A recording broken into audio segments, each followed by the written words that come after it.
The night the alien boy entered Elias Moore's life, the stars over the farming town of Red Willow burned brighter than they had in 100 years, and not by accident. Something was watching Earth. Something had made a mistake. And one ordinary human was about to prove why that mistake would echo across the galaxy. Elias Moore had never believed in destiny.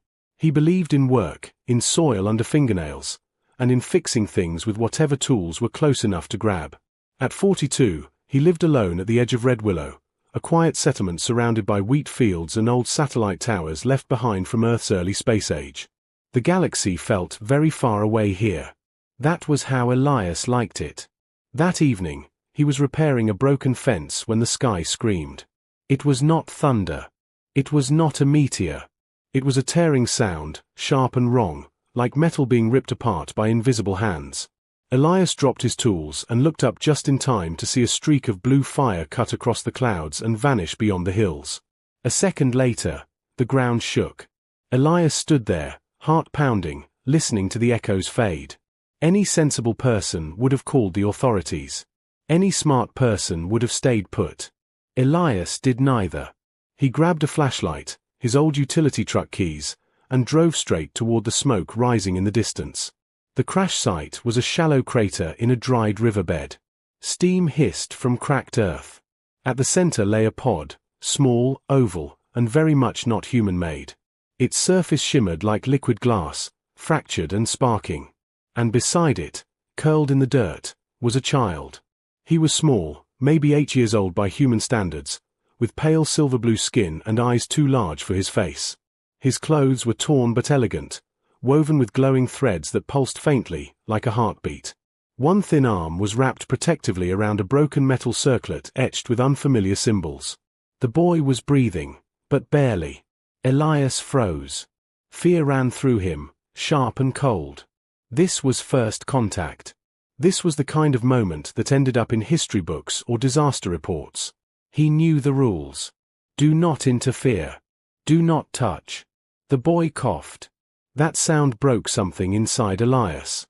It was the sound of pain, not politics. Of fear, not invasion. Elias knelt and carefully lifted the child. The boy was light, frighteningly so. Elias wrapped him in his jacket and carried him to the truck, ignoring the way the pod's lights flickered as if trying, and failing, to call for help. By the time they reached Elias's farmhouse, the boy had fallen unconscious. Elias worked through the night. He cleaned wounds with shaking hands, wrapped burns with clean cloth, and monitored the boy's breathing like his life depended on it, because it did. The child's biology was different, but pain was familiar. Fear was familiar. Care was familiar.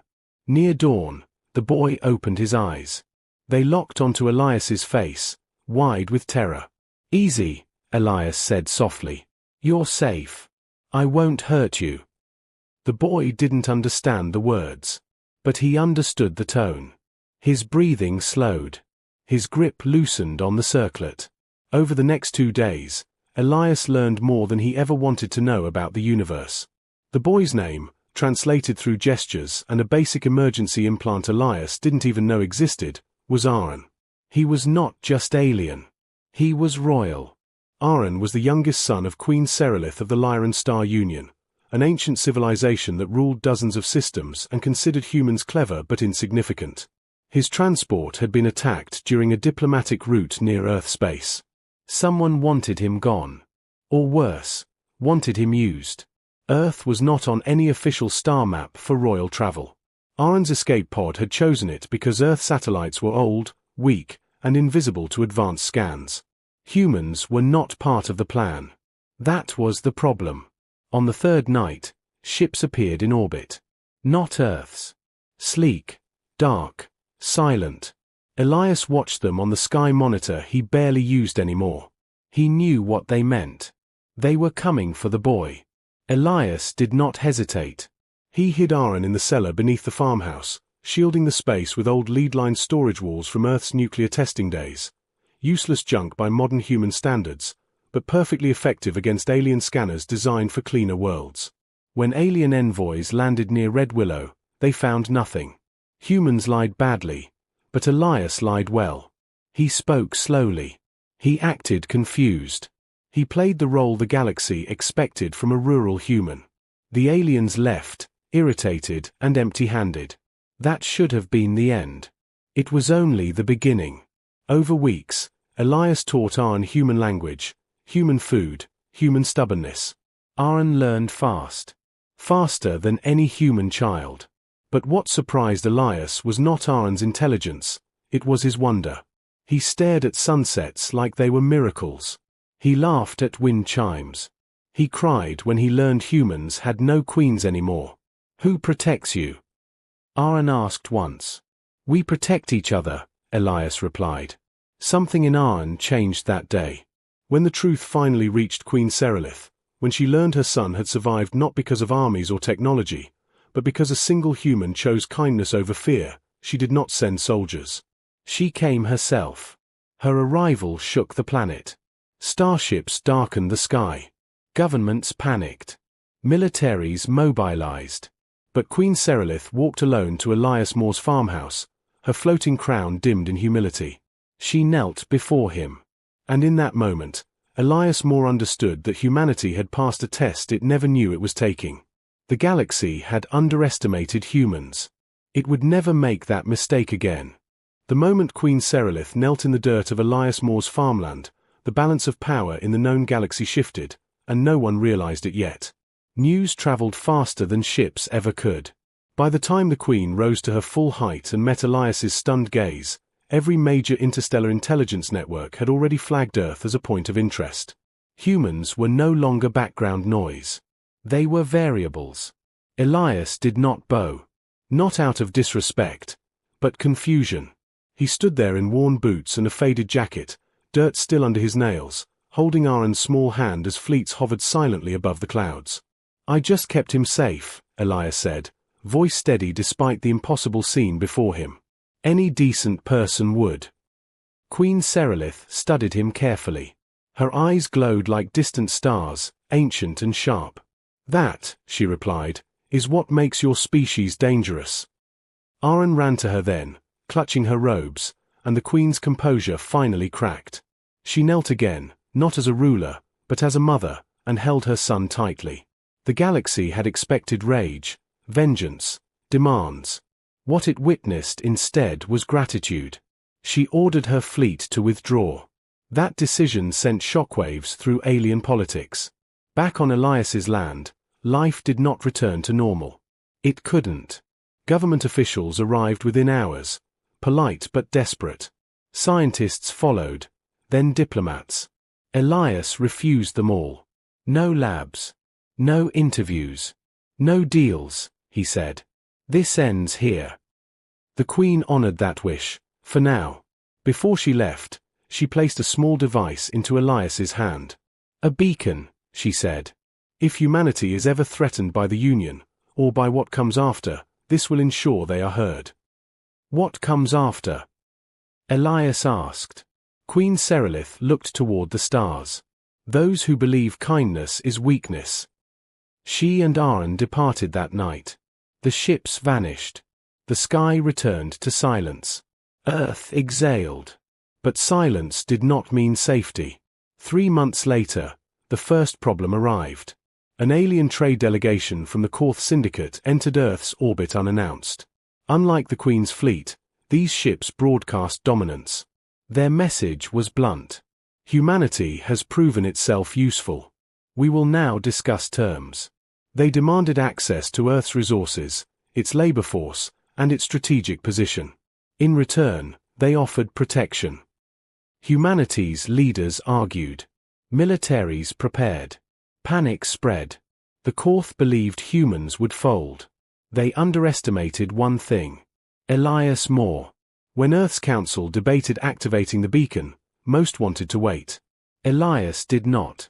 He pressed it himself, standing in his quiet farmhouse while history screamed toward him. The response came not from Queen Serelith, but from Aaron. The boy, older now, appeared as a hologram, taller, calmer, wearing the circlet once cracked and now restored. You called, he said simply. Within days, the truth spread through the galaxy. Humans had not begged for aid. They had earned allies. Queen Serelith addressed the Union publicly for the first time in decades. She did not threaten. She explained. Humans do not conquer through force, she said. They endure.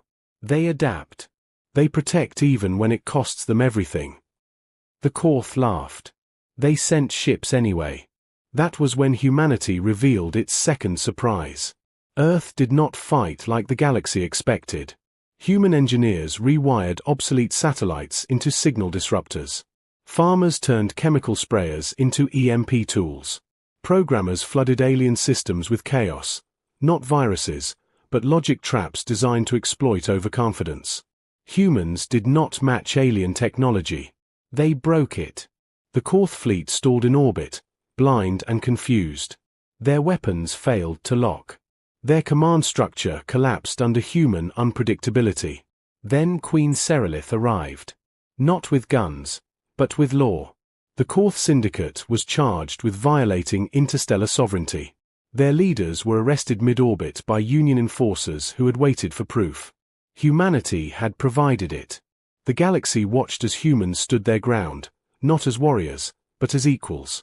Afterward, Elias sat on his porch again, coffee cooling in his hands, watching the sunrise. Aaron stood beside him now, no longer a frightened child. "You changed everything," Aaron said. Elias shook his head. "No. I just did what was right."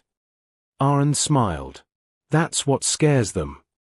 Far beyond Earth, ancient powers began whispering. Humans had passed the kindness test. The next tests would not be so gentle. And humanity, for the first time, was ready. The galaxy expected humanity to celebrate after the Korth Syndicate was humiliated. Instead, Earth grew quiet. Too quiet. Silence, in space, often meant preparation. Across human networks, civilian, military, academic, something unprecedented began to happen. Nations that had spent centuries distrusting one another started sharing data without conditions. Old rivalries were set aside, not out of love, but clarity. Humanity had been noticed. That attention could turn lethal at any moment. Elias Moore watched it unfold from his farmhouse, still officially a civilian, though the galaxy no longer treated him like one. He had refused power, refused titles, refused relocation. That refusal itself became legendary. "Why won't you come to the capital?" Aaron asked one evening as they sat beneath the stars. "Because people stop thinking clearly when they believe someone else will save them," Elias replied. "I'm not that person." Aaron considered this. "You already saved us." Elias smiled faintly. "No. I reminded you who you were." Beyond Earth, not everyone appreciated that reminder. The Virex Dominion had ruled through fear for millennia. Where the Korth traded, the Virex conquered. Their leaders watched humanity's rise with something close to disbelief. A species that refused to submit. That broke technology instead of matching it. That earned loyalty instead of enforcing obedience. To the Virex, that was an infection. They declared humanity unstable. The declaration came without warning. No demands. No negotiation. Just a broadcast to every major system. Earth will be neutralized for the stability of the galaxy. Panic spread fast, but not far.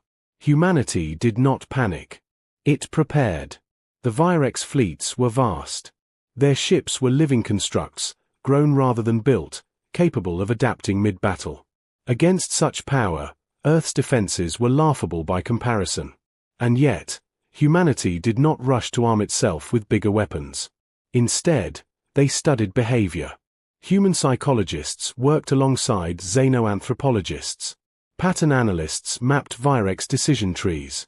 Economists traced supply chains. Linguists dissected threat broadcasts, identifying cultural blind spots.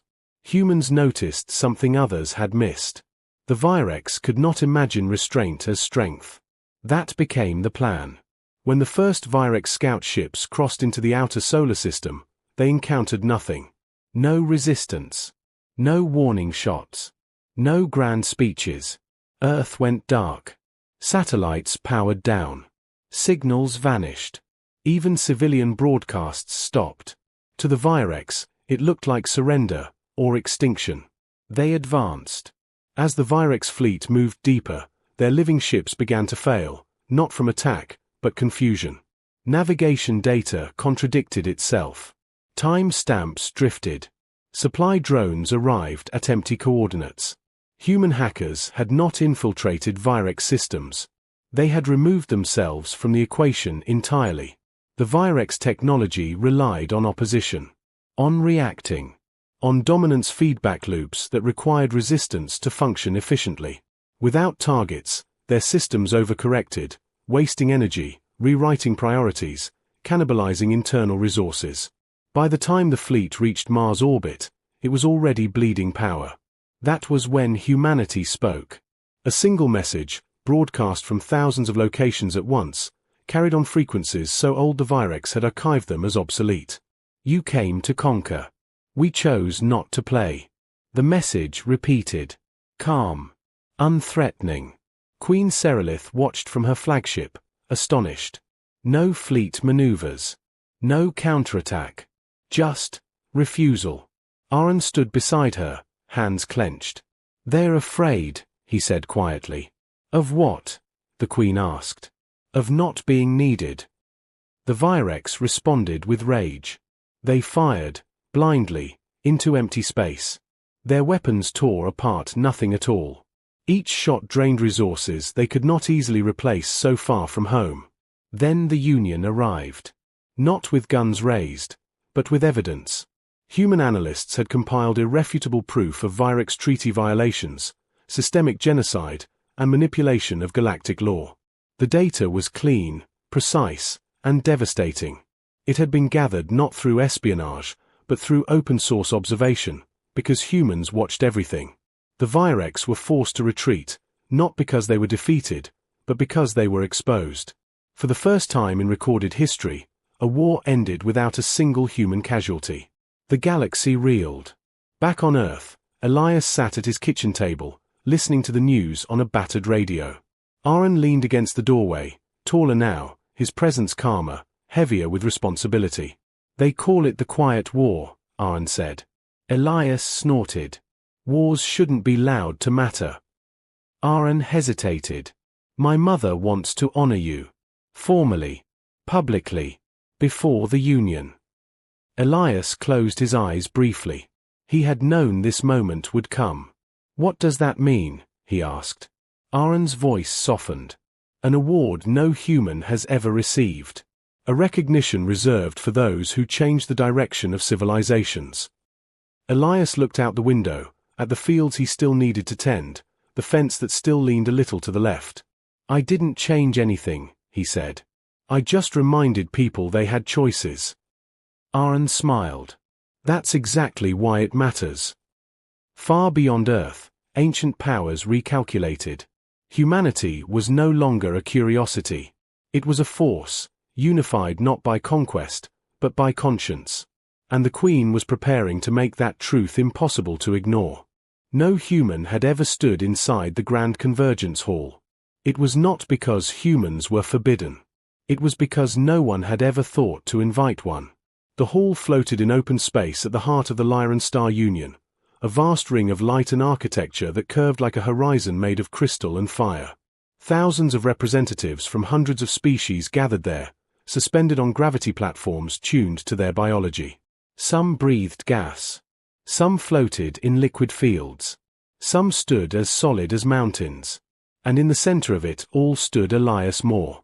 He wore the same plain jacket he always had. It had been cleaned, repaired, and politely offered an upgrade by 3 different alien dignitaries. He refused all of them. Aaron stood beside him now, no longer a boy but not yet fully grown by his people's standards. He wore formal royal attire, but his eyes kept drifting to Elias, as if anchoring himself there. You don't have to do this, Aaron said quietly. Elias nodded. I know. That was why he was doing it. The hall dimmed. A soft tone echoed, cutting through thousands of conversations at once. Queen Serelith rose from her platform, her floating crown glowing brighter than any star visible through the transparent walls. When she spoke, the galaxy listened. Today, she said, her voice carrying without force, "we recognize a truth we have long ignored." The massive display behind her shifted, showing images, grainy at first, then clear. A small farmhouse. A frightened child. A human kneeling in the dirt, offering food instead of fear. "We believed power came from fleets," the Queen continued. "From weapons. From dominance." The images changed. Human satellites flickering to life. Engineers working through the night. Ordinary people standing together. "We were wrong." A ripple moved through the hall. Some species shifted uncomfortably. Others leaned forward. Queen Serelith turned, her gaze settling on Elias. "This human," she said, "was given a choice. To protect himself. To obey fear. To turn away." Elias felt every eye in the hall focus on him. His heartbeat sounded impossibly loud. "He chose compassion," the Queen said, "and in doing so, altered the course of interstellar history." She descended from her platform and stood before him. No ruler had ever done that. "Elias Moore," she said, clearly, deliberately. "For protecting a child not of your world. For reminding civilizations older than your species what courage truly is. For showing that restraint can defeat terror." She raised her hand. "I award you the star-bound accord of sentient unity." The hall erupted. Not applause. Many species lacked hands, but waves of light, sound, and resonance filled the space. Elias stood frozen, breath caught in his chest. He had never wanted this. The Queen placed a small insignia into his palm. It was warm. Alive with quiet energy. "This symbol," she said, "grants you sanctuary in all Union systems. Your voice will be heard where others are silenced." Elias swallowed. "Your Majesty, I'm just a farmer." Queen Serelith smiled. "So was my father." The moment passed, but its consequences did not. Within hours, reactions spread across the galaxy. Some worlds celebrated. Others panicked. A few grew angry. Among them were the remnants of the Virex Dominion. To them, this ceremony was not honor. It was humiliation. In the shadows of abandoned systems, Virex warminds gathered. Their conclusion was unanimous. Humanity had become a threat, not because of its strength, but because of its influence. And influence could not be allowed to spread. Back on Earth, Elias returned home the same way he had left, quietly. No parade. No mansion. No security detail. Just fields, wind, and the sound of life continuing. Aaron stayed with him longer this time, sitting on the porch as the sun dipped below the horizon. "You could have stayed," Aaron said. "You could have had anything." Elias sipped his tea. "I already have everything I need." Aaron looked out at the fields. "The galaxy is changing." Elias nodded. "It always does." "What if it changes back?" Aaron asked. Elias set the cup down and met Aaron's eyes. "Then we remind it again." Far away, something ancient stirred. The Virex were not finished. Others, older and quieter, had begun to watch humanity with new interest. Not as children. Not as tools. But as equals, or rivals. The award had made Elias famous. What came next would make humanity legendary. Fame is louder than fear. Elias Moore learned that within weeks of returning home. People came from everywhere, journalists, diplomats, hopefuls, angry critics, and those who simply wanted to look at the man the Queen had honored. Drones hovered at the edge of his fields until Aaron quietly disabled them with a gesture and a look that reminded people he was still royal, still dangerous when necessary. Elias endured it all with the same patience he used on broken fences and stubborn soil. But patience, he knew, was not infinite. "The galaxy is turning you into a symbol," Aaron said one evening as they watched unfamiliar stars rise. "Symbols don't get to rest." "I never asked to be one," Elias replied. "That's why they trust you." Trust, Elias had learned, carried a cost. The cost arrived in the form of a ship that did not announce itself. It appeared beyond the moon, dark and silent, masked so well that Earth sensors barely noticed it before it was already there. This was not Virex design. This was older, smarter, careful. A message followed, direct, narrowband, addressed to Elias alone. You taught the galaxy mercy. Now you will learn restraint. The voice was calm, ancient, unimpressed. Aaron felt it immediately. His posture changed, shoulders tightening, eyes distant. They're not Union, he said. They're not even recorded. Elias felt no fear, only a familiar weight. Then they're the kind that think they own the rules. The visitors did not land. They projected themselves into Elias's farmhouse as light and sound, 3 tall figures with bodies like sculpted shadow, eyes burning with internal fire. We are the continuum, one said. We preserve balance. You threaten farmers now? Elias asked. The figure tilted its head. You disrupted equilibrium. Your kindness destabilized power structures that kept the galaxy predictable. Aaron stepped forward. You kidnap children and call it balance. We allow suffering to prevent collapse, the continuum replied. You interfered. Elias crossed his arms. So punish me. Leave Earth alone. The figures regarded him in silence. That is the problem, the continuum said. You do not think like prey. Their ultimatum was simple. Humanity must withdraw from interstellar affairs. No alliances. No beacons. No influence. Or Earth would be isolated, cut off from trade, travel, and protection, trapped in its own system for centuries. No invasion. No violence. Just silence. The offer was designed to look merciful. Aaron was furious. They're afraid of you, he said once the projection faded. They can't control humans, so they want to cage them. Elias sat at the table, hands folded. They're right about one thing. Aaron blinked. What? Power always pushes back. The debate that followed shook Earth. Some leaders argued survival mattered more than pride. Isolation was better than extinction. Others saw the threat for what it was, a slow suffocation. Humanity listened. Then it decided. The answer was not a fleet. Not a weapon. It was a broadcast. Every human signal, civilian, scientific, artistic, was open to the galaxy. Not as propaganda, but as transparency. Music. Stories. Failures. Debates. Arguments. Compassion. Rage. Hope. Humanity did not present itself as perfect. It presented itself as honest. And something unexpected happened. Worlds outside the Union, minor systems, forgotten species, those crushed by balance, responded. They shared their own stories. Their own suffering. Their own quiet endurance. The continuum watched their controlled equilibrium fracture, not through war, but through connection. Information spread faster than force ever could. The continuum returned, anger flickering beneath their calm. You defy us, they said. No, Elias replied. We invited you to listen. The continuum hesitated. That pause, brief, almost imperceptible, was the moment everything changed. They had never planned for refusal without aggression. Queen Serelith arrived soon after, not with a fleet, but with representatives, dozens of species standing together. This is no longer a single system's decision, she said.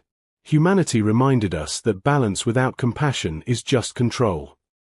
The continuum withdrew. Not defeated, but exposed. Afterward, the galaxy did something unprecedented. They rewrote the rules. Humanity was granted observer status everywhere. Not rulers, not soldiers, but witnesses. A role no empire wanted, and no tyrant could ignore. Back on Earth, the crowds slowly faded. Elias repaired his fence again. Aaron prepared to return to his people, his path now clear, his future heavy with responsibility. You won't always be here, Aaron said quietly. Elias nodded. That's the point. Aaron bowed, not as royalty, but as a person. You gave the galaxy a mirror. Elias smiled. Let's hope it likes what it sees. Far beyond the stars, Ancient beings adjusted their plans. Humanity had paid the price of mercy, and proven it was worth paying. History often pretends that legends end cleanly. They don't. They linger. They test. They wait for one final decision. For humanity, that moment came quietly, without fleets in the sky or enemies at the gate. It arrived as an invitation. The Continuum did not return with threats. They returned with a proposal.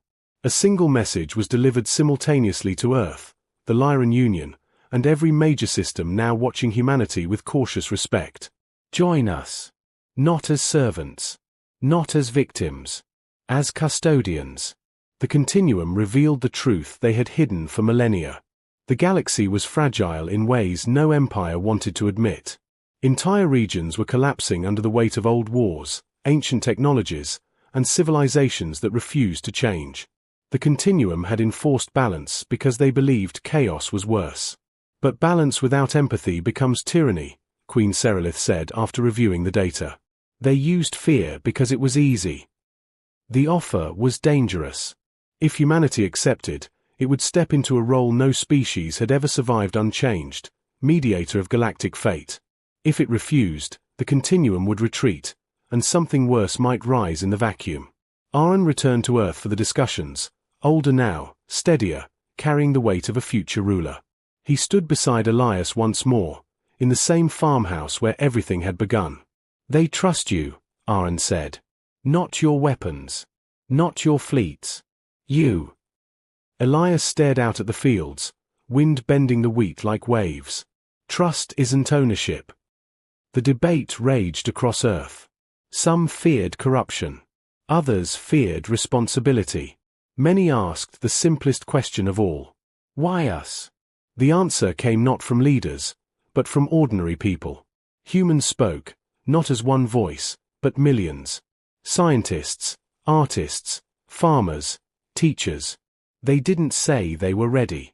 They said they were willing. Willing to listen. Willing to fail. Willing to try again. That was humanity's strength. Not certainty, but persistence. Elias delivered Earth's response personally. He stood before the Continuum's representatives, unarmed, unafraid. We won't rule the galaxy, he said. And we won't enforce balance through silence or fear. The Continuum watched him closely. But we will help you build something better, Elias continued. Together. With consent. With accountability. Or not at all. For the first time, the Continuum did something extraordinary.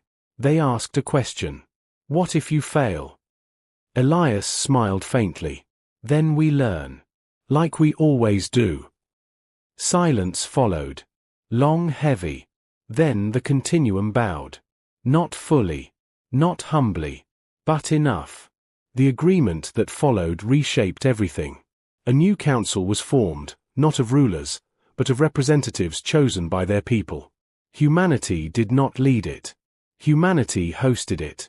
Earth became neutral ground. A place of debate, not domination. Of repair, not conquest. A world once overlooked became the galaxy's conscience. There were consequences. Humanity lost the comfort of isolation forever. Threats still existed. Mistakes were made. Conflicts flared. But they were faced together. Years passed. Elias aged. His hair grayed. His hands grew slower. Aaron ascended to leadership among his people, carrying Earth's lessons into the stars. On a quiet evening, Aaron returned one last time. They're naming the accord after you, Aaron said. Elias laughed softly. Tell them not to. Aaron smiled. I tried. They sat together as the sun set, human and alien, friends bound not by destiny, but by choice. You changed the galaxy, Aaron said. Elias shook his head. No. We just chose not to look away. Above them, the stars shone steady and bright. One part remained. One final chapter. Not of war, but of legacy. Legends do not end with applause. They end quietly, in moments most of the universe never notices. Elias Moore did not live to see statues built in his image. He did not attend ceremonies or watch his name turn into doctrine. He lived long enough to see fields harvested, fences repaired, and the stars feel a little closer than they used to. That was enough. In his final years, Earth had changed beyond recognition. Not into a military power. Not into an empire. But into a crossroads. Ships of every shape and origin passed through its system. Disputes were argued in open forums. Treaties were debated in public view. Humanity did not control the galaxy. It reminded it how to talk. Aaron visited when he could, no longer just a leader but a symbol of a new generation, one raised on the idea that strength and kindness were not opposites. He would sit beside Elias on the porch, listening to stories he had already heard a dozen times. "You always tell it like it was nothing," Aaron said once. Elias smiled. "That's because it was just a choice." When Elias passed, it was peaceful. No alarms. No tragedy. Just the slow closing of a life well used. The galaxy noticed anyway. Queen Serelith came to Earth one final time. She did not arrive with fleets. She arrived alone. In Red Willow, beneath an open sky, representatives from hundreds of species gathered, standing on soil that had once known only human footprints. They did not bow to her. They stood together. Queen Serelith stepped forward, her floating crown dimmed, not in grief, but in respect. "Elias Moore was not born great," she said. "He did not seek power. He did not command armies." She paused, letting the silence speak. "He chose compassion when fear was easier. And because of that, the galaxy is no longer ruled by inevitability." She raised her hand, and the stars above shifted. A new constellation ignited, subtle, permanent, visible from thousands of worlds. Not shaped like a crown or a weapon, but a hand, open and reaching. "This," the Queen declared, "will stand as the highest honor our civilization can bestow." She turned to Aaron, now fully crowned. "What shall it be called?" she asked. Aaron looked at the stars, then at the people of Earth. "The choice," he said. And so it was written. Generations passed. Humans spread, not as conquerors, but as connectors. Wherever they went, they carried stories. Music. Arguments. Laughter. The reminder that even in a universe full of gods and empires, one person still mattered. Other species learned from them. Some resisted. Some failed. Some tried again. That was the point. Long after Elias Moore's farmhouse returned to dust, children across the galaxy still learned his story. Not as a myth. As a lesson. That the most dangerous thing a civilization could ever do was care. And the most powerful force in the universe was not fire, or fleets, or fear. It was the simple, stubborn refusal to look away. Humanity did not inherit the stars. It earned a place among them. End.